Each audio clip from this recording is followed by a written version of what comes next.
Cancer बहुत ही घातक बीमारी है, पर इस समय इसके इलाज में काफ़ी प्रगति हुई। इसी को लेकर जागरूकता बढ़ाने के उद्देश्य से हर साल 4 फरवरी को विश्व कैंसर दिवस मनाया जाता है।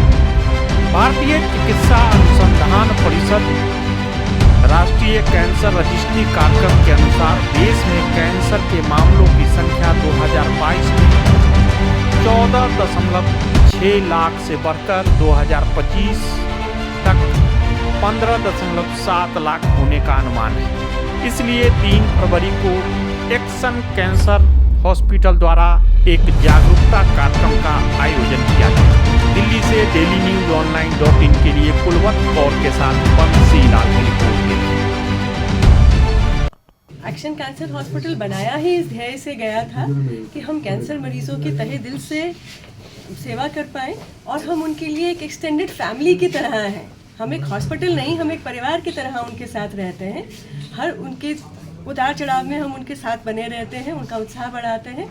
आज का जो फंक्शन है वर्ल्ड कैंसर सर्वाइवर डे का, वो भी इसी का एक एक्सटेंशन है कि हम इससे जो लोगों ने इस बीमारी को जीत लिया है वो आते हैं, वो अपना प्रोग्राम करते हैं, वो अपना एक्सपीरियंस शेयर करते हैं, वो अपना कल्चरल प्रोग्राम करते हैं और उससे देखकर जो लोग अभी सफ़र कर रहे हैं, जो अभी इस बीमारी से लड़ रहे हैं, उनका भी उत्साह बढ़ता है और उनकी मोटिवेशन होती है कि अच्छा हम भी ऐसे जीत के हम भी कल अगले साल हम भी यहाँ पे ऐसे प्रोग्राम करेंगे। मैडम, कैंसर का ट्रीटमेंट बहुत महंगा ट्रीटमेंट है और एक्शन हॉस्पिटल में किस तरीके के मरीज और किस तरीके का इलाज उनको मिल पाता है जो अवॉइड नहीं कर सकते, पैसा नहीं लगा सकते, तो क्या उन्हें सब्सिडाइज कुछ ऐसी सुविधाएं हॉस्पिटल से मिलती हैं? हमारी मैनेजमेंट का ध्येय ही यही है। एक ट्रस्ट रन हॉस्पिटल है, मानव सेवा ट्रस्ट के अंदर हम आते हैं। लाला मांगेराम जी ने ये इसी पर्पस से बनाया था कि हम हर सेक्शन का, अगर आप हमारा मिशन विजन कुछ भी देखें तो उसमें सब जगह हमने यही चीज़ें हाईलाइट करी हैं कि it should be affordable to every section of society और एक ह्यूमन टच आपको हमारे हर मिशन विजन में दिखेगा।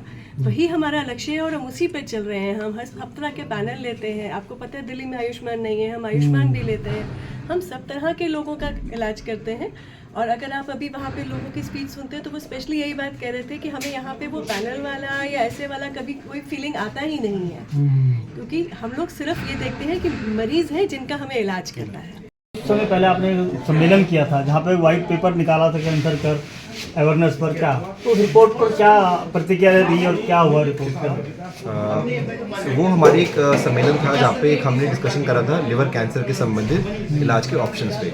जैसे कि पहले मैंने बताया कि इन पेशेंट्स के पास काफ़ी सीमित ऑप्शंस रहते हैं कैंसर के इलाज के लिए, क्योंकि लिवर ऑलरेडी कमज़ोर होता है और जब तक कि बीमारी का पता चलता है काफ़ी हद तक लिवर में फैल चुका होता है। तो ऐसे केस में सर्जरी संभव नहीं होती, रेडियोथेरेपी संभव नहीं होती और मेडिकल थेरेपी के भी ज़्यादा अच्छे रिजल्ट्स नहीं हैं। तो ऐसे में जो एक थेरेपी इंटरवेंशनल रेडियोलॉजी के थ्रू आई है, जिसको हम टेस यानी ट्रांस आर्टीरियल कीमोएम्बोलाइजेशन या फिर टेर ट्रांस आर्टीरियल रेडियोएम्बोलाइजेशन के जरिए सीधा लिवर की पतली पतली नसों के थ्रू हम सीधा ट्यूमर में जाते हैं और उसको ख़त्म कर देते हैं। तो जो उस शोध से और रिजल्ट से जो हमने डेटा भी एनालाइज करा, उससे पता लगा कि जिन पेशेंट्स के पास कोई पहले इलाज के साधन नहीं थे या कोई ऑप्शंस नहीं थे, वो पेशेंट्स भी, लिवर कैंसर के पेशेंट्स भी 3 से 5 साल तक अच्छा लाइफ स्पैन व्यतीत कर रहे हैं। तो एक बहुत बड़ी एक मैं कहूँगा डेवलपमेंट है, एक एडवांसमेंट है लिवर कैंसर। सबसे 3 महत्वपूर्ण क्या कारण है?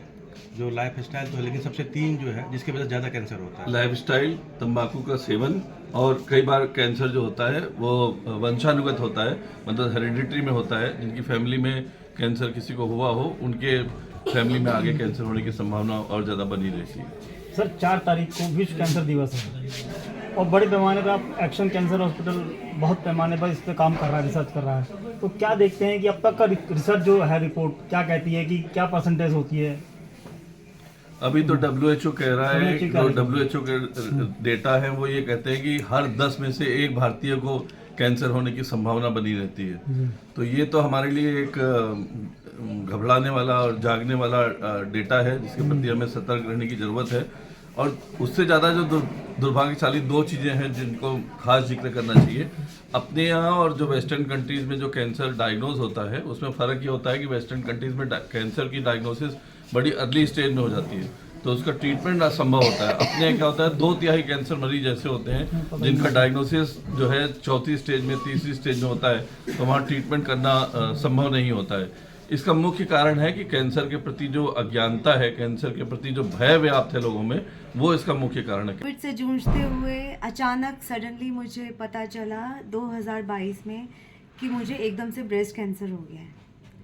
बट मेरे कुलीग्स ने हेल्प करी और मुझे यहाँ का रास्ता दिखाया और मैं बालाजी कैंसर इंस्टीट्यूट में आई। तो यहाँ मेरी डॉक्टर्स ने और सारी मेडिकल एंटायर टीम ने मेरी मदद करी और मेरा इलाज स्टार्ट हुआ। उसके बाद मेरी कीमो हुई, सर्जरी हुई एंड आफ्टर दैट रेडिएशन। पूरा साल मैं इस बीमारी को लेके चलती रही।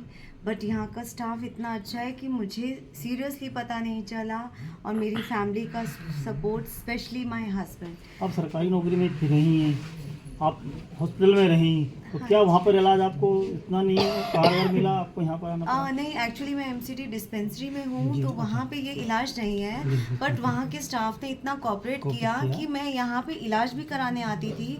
हर हफ्ते मुझे एडमिट होना था कीमोथेरेपी के लिए और उसके बाद मैं 2 दिन रेस्ट करती थी और मैं फिर अपना ऑफिस ज्वाइन कर लेती थी ताकि मेरा माइंड डाइवर्ट हो जाए और मैं अपने आप को बिज़ी रखती थी, चाहे फैमिली अपने घर के काम में या टीवी देखती थी या बच्चे के साथ लगी रहती। अब कैसा लगता है आपको? उसके बाद मेरा जो पेनफुल कंडीशन से गुजरना ख़त्म नहीं हुआ। उसके बाद मेरी लाइफ थोड़ी सी स्मूथ हुई। 6 महीने बाद अचानक पता चला कि मेरे दूसरी साइड भी हो गया लेकिन मैं हारी नहीं। एक पल के लिए तो लगा कि जैसे मैं I am playing the game snakes और लैडर वाली, सांप सीढ़ी वाली। मैं 0 से 10 पे गई और दोबारा 0 पे आ गई। बट मैंने हार नहीं मानी।